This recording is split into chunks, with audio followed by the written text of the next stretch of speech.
আসসালামু আলাইকুম। ওয়েলকাম জানাচ্ছি ময়নাস ডায়েরিতে। আজ সবার জন্য নিয়ে এসেছি নতুন একটি রেসিপি, বাঙালি জাতির প্রিয় খাবার ইলিশ মাছ। আর এই ইলিশের সিজনে ইলিশ মাছ খাবো না, এটা তো হতেই পারে না।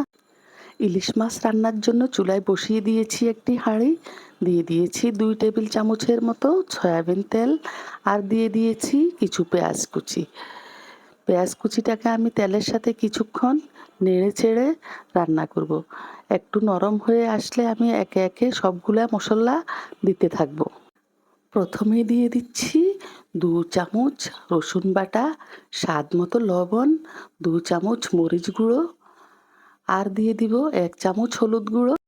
এবার সবগুলা মশলা আমি তেলের সাথে ভালোভাবে কিছুক্ষণ মিশিয়ে নিব, মানে একটু ভুনা করে নিয়ে নিব। তারপর দিয়ে দিব একটু পানি, যেন মশলাগুলো জ্বলে না যায়। মশলার থেকে যখন তেল আলাদা হয়ে আসবে, তখন আমি দিয়ে দিব আগের থেকে পরিষ্কার করে রাখা ইলিশ মাছ। ইলিশ মাছ যে কোনোভাবে রান্না করলে মজা হয়। আমি আজকে কীভাবে কী দিয়ে রান্না করছি সব আপনাদের সাথে শেয়ার করব।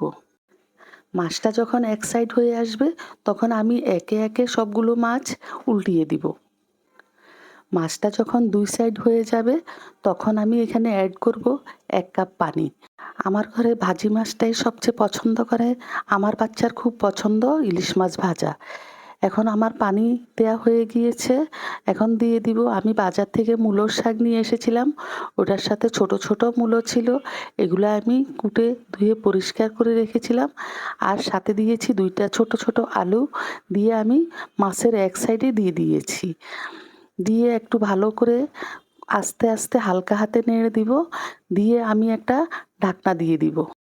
ঢাকনা দেওয়ার 10 মিনিট পরে ফিরে এসেছি। এখন রান্নাটি 50% মতো হয়ে গিয়েছে, আর খুব একটা বেশি সময় লাগবে না। আমি এখন এটার সাথে অ্যাড করে দিব ঢেঁড়স। আমার হাজব্যান্ডের ঢেঁড়স খুব পছন্দের তরকারি, এই জন্য আমি এখানে 7-8টা ঢেঁড়স 2 সাইড কেটে কেটে গোটা গোটাই দিয়ে দিয়েছি।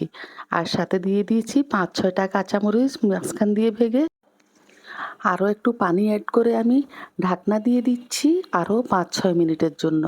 5-6 মিনিট পরে ফিরে এসেছি। এখন তরকারি রান্নাটা মোটামুটি শেষের দিকে।